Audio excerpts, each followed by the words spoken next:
इस चैप्टर में सबसे पहले हमने क्या पढ़ा था? बैलेंस फोर्स और अनबैलेंस। उससे पिछले चैप्टर में हम क्या पढ़ के आए कि रेस्ट क्या होता है, एक्सेलरेशन क्या होता है, वेलोसिटी क्या होता है। तो Newton first law of motion, Newton ने मोशन के लॉ को स्टडी किया था। उससे पहले एक साइंटिस्ट था Galileo.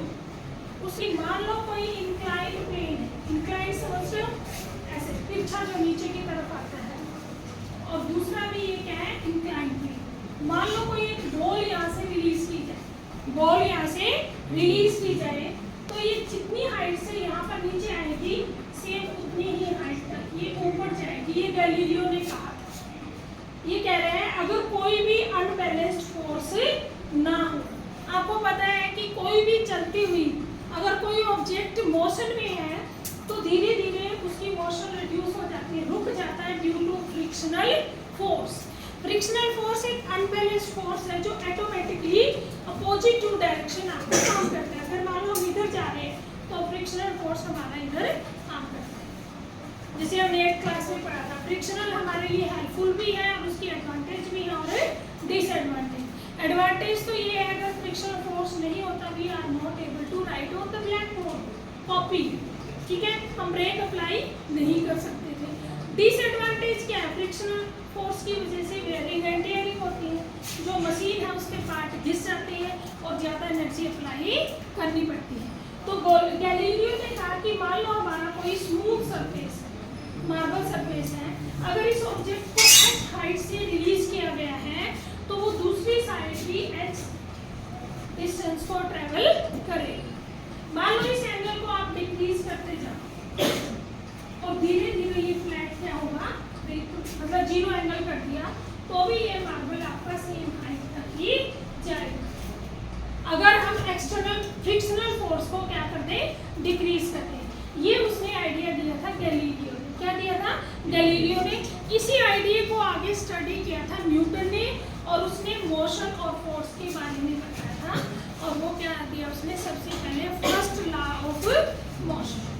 First law of motion इसके बेस पर उसने क्या कहा, अगर कोई ऑब्जेक्ट रेस्ट में है, किसमें है, रेस्ट में, या कोई ऑब्जेक्ट किसमें है, यूनिफॉर्म मोशन में, तो वो अपनी पोजीशन को चेंज नहीं करेगा जब तक उस पर अनबैलेंस्ड फोर्स अप्लाई ना किया जाए। ये न्यूटन ने कहा था कि जैसे मान लो अगर ये चेयर रेस्ट पे है तो ये जब तक रेस्ट पे रहेगी जब तक कोई इसको यहाँ से उठाएगा नहीं।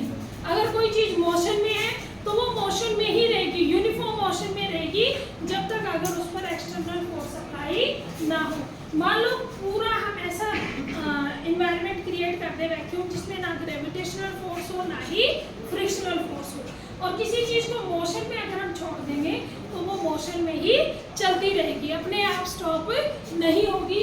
ये था Newton first law of motion. तो इसने क्या कहा था, इट स्टेट दैट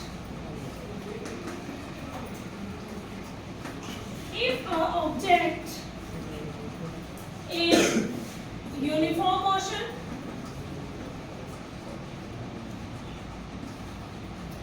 और रेस्ट, या फिर किसमें हो, रेस्ट में, try to remain in states unless compelled by unbalanced force। जब तक उसके ऊपर अगर आप कोई अनबैलेंस्ड फोर्स नहीं लगाओगे वो किस में रहेगा, अगर रेस्ट में तो रेस्ट में रहेगा। मान लो ये बुक है और किसी टेबल के ऊपर रखी है तो ये बुक आपकी रेस्ट में रहेगी जब तक इसके ऊपर आप कोई फोर्स नहीं लगाओगे। मान लो कोई व्हील है, ये आपका व्हील है, कॉन्टिन्यूसली किसमें है, मान लो ये किसमें है, मोशन में, तो ये मोशन में ही रहेगा जब तक इसके ऊपर कोई अनबैलेंस्ड फोर्स ना लगाया जाए, अनबैलेंस्ड फोर्स ना लगाया जाए। हम अनबैलेंस्ड फोर्स, फ्रिक्शनल फोर्स भी अनबैलेंस्ड फोर्स होता है, ठीक है। किसी चीज की ऑब्जेक्ट की मान लो कोई रेस्ट में है तो उसको आप उठाओगे तो आप क्या अप्लाई कर रहे हो, अनबैलेंस्ड फोर्स। तो यानी कि कोई भी object according to Newton law वो किसमें रहने की कोशिश करता है, अपनी स्टेट में, किसमें रहने की कोशिश करता है, स्टेट में, यानी कि try to resist the change, मतलब उस चेंज को क्या करेगा, रजिस्ट करेगा, मना करेगा, उसी को बोलते हैं लॉ ऑफ इनर्शिया। क्या बोलेंगे? Law of inertia. इसका नया नाम बन जाता है लॉ ऑफ इनर्शिया, यानी कि any object universe resist the change in state, resist the change in state। resist का मतलब मनाही करता है कि मेरे अंदर कोई चेंज ना आए। अगर वो रेस्ट में तो रेस्ट में रहने की कोशिश करेगा, अगर मोशन में तो मोशन में रहने की कोशिश करेगा। उसी को बोलती है लॉ ऑफ इनर्शिया।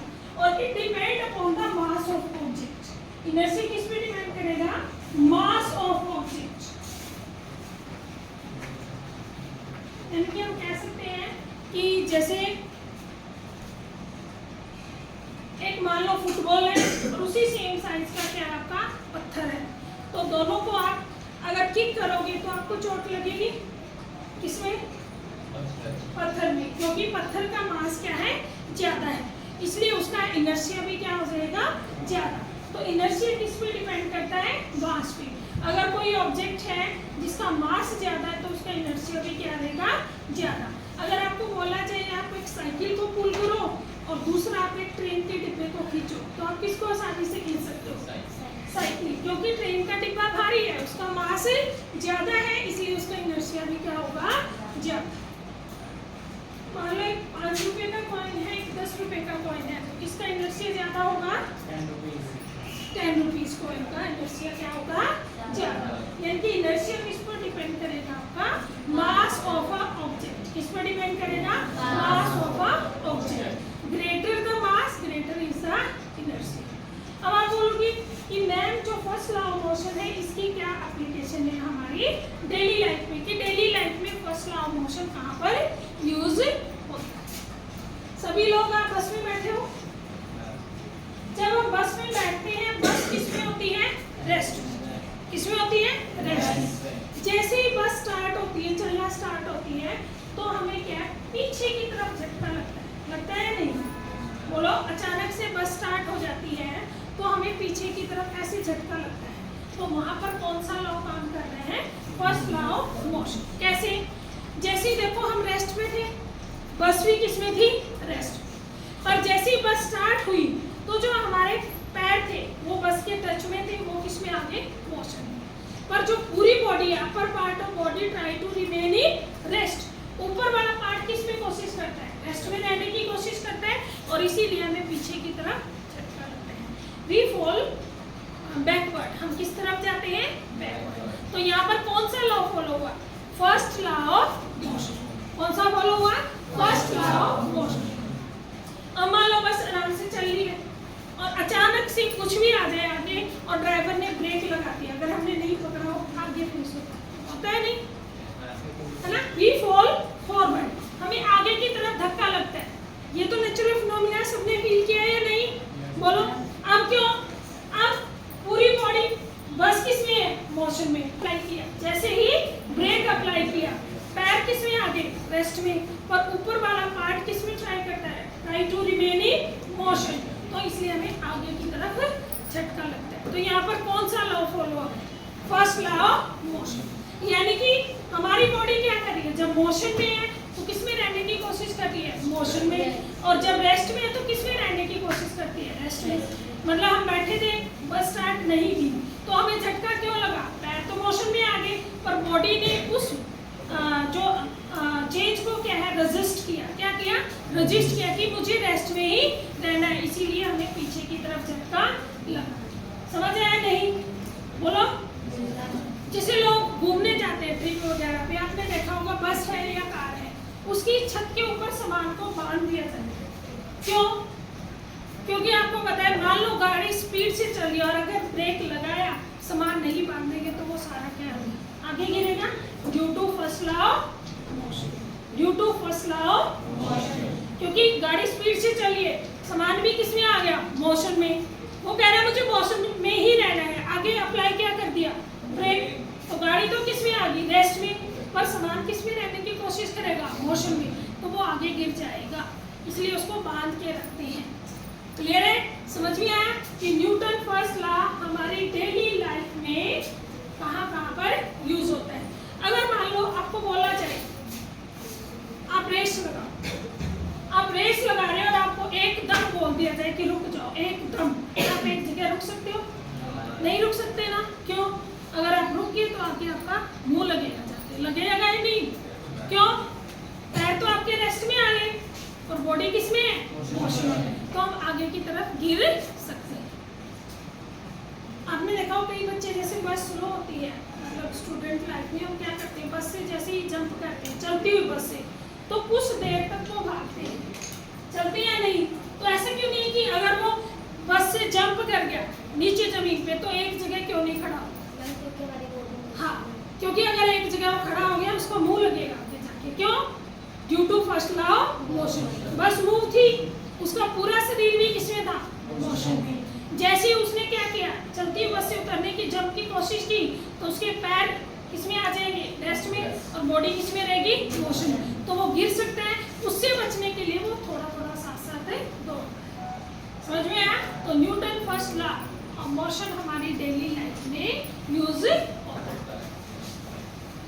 इसी तरीके से हर रोज आप घर में भी कोई दरी चादर या मैट झाड़ते हैं? बोलो। जैसे आप दरी को झाड़ते हो, मैट को झाड़ते हो, उससे डस्ट बाहर आ जाती है ना? या किसी डंडे से उसको ऐसे पीटते हैं तब भी डस्ट बाहर आ जाती है। तो आपका क्वेश्चन है कि why dust come out from the carpet when you beaten with a hard object? तो उसका आंसर क्या है? Due to law first law of motion या लॉ ऑफ इनर्शिया। आपकी दरी किसमें थी?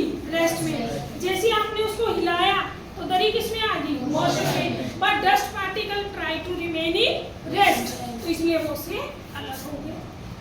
समझ आया? सिंपल सा कंसेप्ट।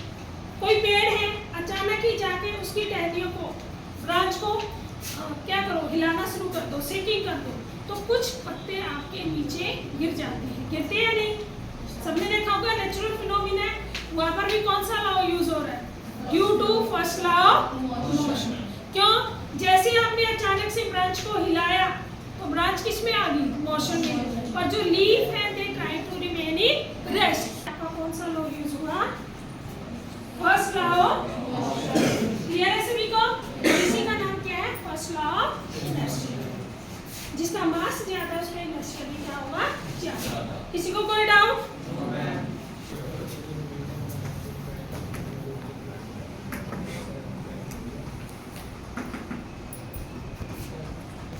नेक्स्ट है हमारा Newton second law of motion.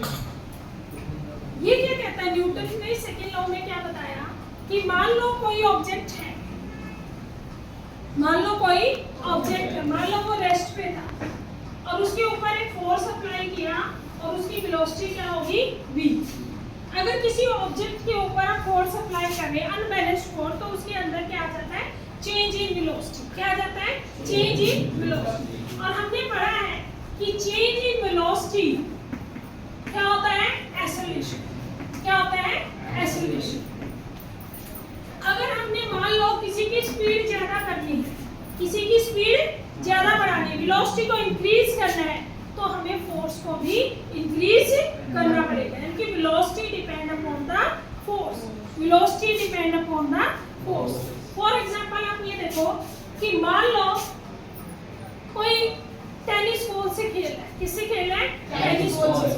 अगर वो हमें हिट कर जाए, टेनिस बॉल सबने देखा होगा छोटी सी होती है, सॉफ्ट भी होती है, अगर हमें हिट कर जाए तो हमें ज्यादा धक्का नहीं लगेगा, चोट नहीं लगेगी। Does not impact our body so much.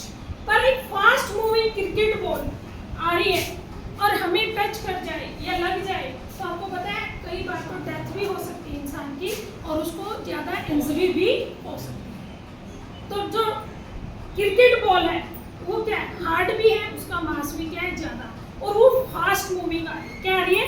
Fast moving. एक ट्रक है, ट्रक देखा होगा सबने कितना बड़ा होता है।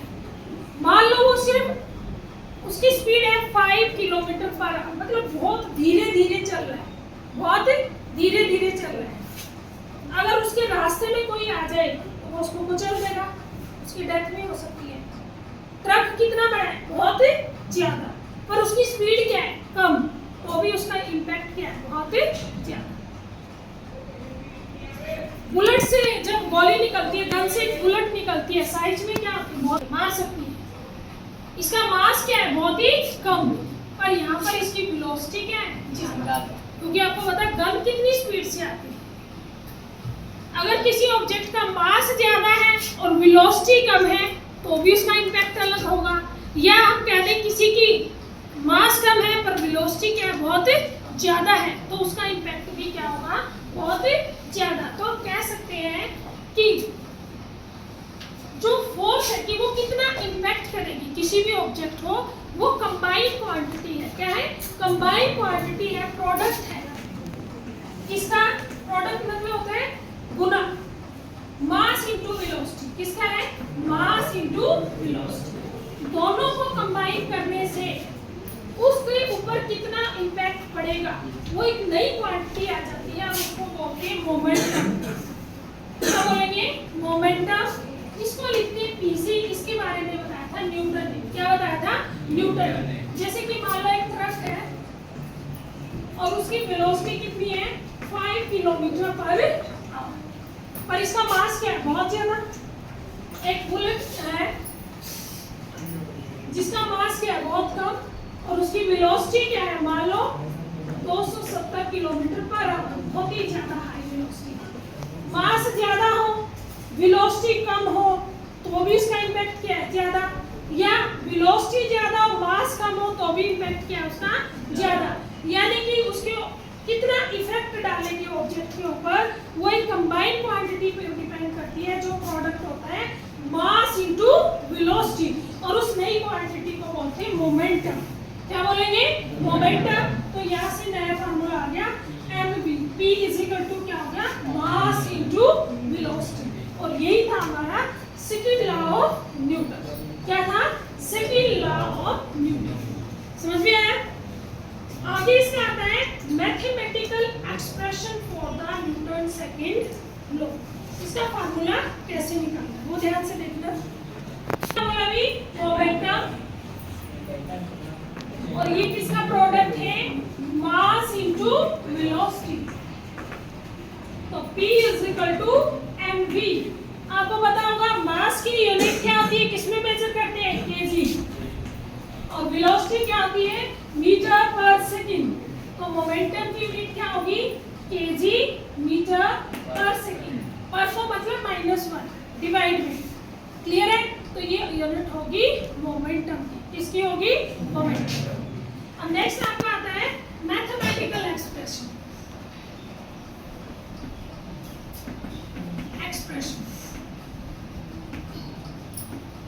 मान लो ये ऑब्जेक्ट है आपका जिसका मास क्या है, m। क्या है, m। ये u वेलोसिटी से मूव कर रहा है। किससे मूव कर रहा है, u वेलोसिटी। तो u वेलोसिटी क्या होगी, इसकी इनिशियल वेलोसिटी। क्या होगी, इनिशियल वेलोसिटी। मान लो इस पर एक फोर्स लगाया, धक्का लगा दिया, पुश कर दिया, F इज द फोर्स। और कितने टाइम के लिए, t टाइम के लिए। कितने लिए, t टाइम। फॉर एग्जांपल मान लो एक गाड़ी है और उसकी बैटरी होगी डेड। बैटरी क्या है, डेड। आप उसको स्टार्ट करना है तो स्टार्ट तो होगी नहीं। तो हम इंडियन क्या करते हैं कि धक्का लगाओ। क्या लगाओ, धक्का। हमने क्या किया, एक मिनट धक्का मार दिया, बहुत जोर से धक्का लगाया, पर गाड़ी स्टार्ट नहीं हुई। फिर हमने क्या किया, धीरे धीरे उसको थोड़ा सा लगाया, मतलब धीरे धीरे कुछ समय के लिए, मतलब 5 मिनट के लिए या 2 मिनट के लिए हमने उस पर धक्का लगाया, थोड़ी दूर तक लेके गए और गाड़ी क्या होगी, स्टार्ट। गाड़ी क्या होगी, स्टार्ट। यानी कि जब हम फोर्स का टाइम पीरियड भी बढ़ा देते हैं तो भी उसके अंदर एक्सेलरेशन चेंज हो जाती है। एक्सेलरेशन क्या होगी, चेंज होगी। वो किस पर डिपेंड करेगी कि आपने फोर्स कितनी देर के लिए अप्लाई किया, कि आपने फोर्स कितनी देर के लिए अप्लाई किया। तो मान लो ये ऑब्जेक्ट किसमें था, मास m था, u वेलोसिटी से मूव कर रहा था। हमने इस पर फोर्स लगाया t टाइम के लिए, यानी धक्का लगाया। अब इसकी जो है ऑब्जेक्ट यहाँ पर आ गया और इसकी वेलोसिटी क्या होगी, v। वेलोसिटी क्या होगी, v। तो इसकी स्टार्टिंग में इनिशियल मोमेंटम क्या रही होगी, p1 क्या रही होगी, mu। मोमेंटम मैंने क्या बताया, मास वेलोसिटी। तो उसकी इनिशियल मोमेंटम क्या रही? mu। क्या रही? mu। इसको आप क्या बोलोगे? Initial momentum. बोलो इनिशियल मोमेंटम। अगर मैं आपसे पूछूं वेलोसिटी कितनी होगी? v। फाइनल मोमेंटम क्या बनेगी? p2। Mass into velocity. मास तो वही है, वेलोसिटी क्या बन गई उसकी? v। क्या बन गई? v। तो आपकी चेंज इन मोमेंटम क्या? Change in momentum directly proportional to किसमें हो गया? p2 minus p। भाई कितनी चेंज होगी? p2 minus p1। और rate of change of momentum, rate of change of momentum, rate of change of momentum क्या होता है कि किसी भी क्वांटिटी को इससे डिवाइड कर दो। रेट ऑफ चेंज का मतलब टाइम की, इससे टाइम। और rate of change of momentum को हम क्या बोलते हैं? फोर्स। क्या बोलते हैं? फोर्स। यानी कि F डेल्टा T। P2 की वैल्यू क्या है अभी? mv minus mu divide over T। m common निकाल लो, v minus u over T। v minus u over T अगर याद हो तो पीछे फार्मूला किसका था? A acceleration. तो F directly proportional to ma। इस निशान को हटाने के लिए हम यूज करेंगे K m a। K is the constant of proportionality. K आपका क्या है? Constant of proportionality. अगर हम K की वैल्यू रख दें 1, क्या रख दें? 1, तो F आ जाएगा आपका m। तो यहाँ से न्यूटन सेकंड लाके दूसरी डेफिनेशन बन गई कि जो आपका अप्लाइड फोर्स है वो किसका प्रोडक्ट है? मास इनटू एक्सेलरेशन का। Force is a product of mass into acceleration. अब आपने फार्मूला याद रखना है, F is equal to ma। Force का फार्मूला क्या है? F is equal to ma, यानी कि मास इनटू एक्सेलरेशन। क्या होगा? Mass into acceleration. यहाँ से इसके मास को किससे मापते हैं? kg। और एक्सेलरेशन मीटर पर सेकंड स्क्वायर। तो ये बन जाएगा kg मीटर सेकंड की -2। ये फोर्स की यूनिट है और इसी यूनिट का दूसरा नाम है न्यूटन। उसने बनाई थी, उसने लॉ खोजा था, तो उसी के नाम पर इसका यूनिट क्या थी? न्यूटन। तो आगे आप निकालो कि जैसे कि हमने फोर्स लगाया 5 n। n का मतलब क्या है? न्यूटन। तो 1 न्यूटन, ये क्या आ जाएगा? 1 न्यूटन किसके इक्वल है? 1 kg मीटर पर सेकंड स्क्वायर। मान लो ये ऑब्जेक्ट है जिसका मास है 1 kg। क्या है? 1 kg। और आपने इस पर फोर्स लगाया और ये 1 मीटर की डिस्टेंस इसने कवर की। तो 1 न्यूटन फोर्स क्या होता है? When 1 kg object displays at 1 meter for 1 second, that applied force is known as 1 newton। उसकी अमाउंट क्या होगी? 1। कि अगर एक ऑब्जेक्ट का मास 1 kg और उस पर हम उतना फोर्स लगाए कि वो 1 मीटर की डिस्टेंस तक चला जाए इन 1 सेकंड, तो उसका फोर्स कितना होगा? 1 न्यूटन। क्या होगा?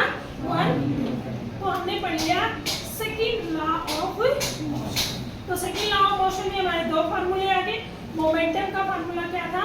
Mass into velocity. और फोर्स का क्या होगा? Mass into acceleration. ये हमारे लिए कोई नया नहीं, हम पिछले चैप्टर में पढ़ के आए। ए कहाँ से आई है? अगर F को कॉमन ले ले, v minus u over t। ये क्या होती है हमारी? Acceleration, change in velocity over time. पीछे पढ़ा था हमने, क्लियर?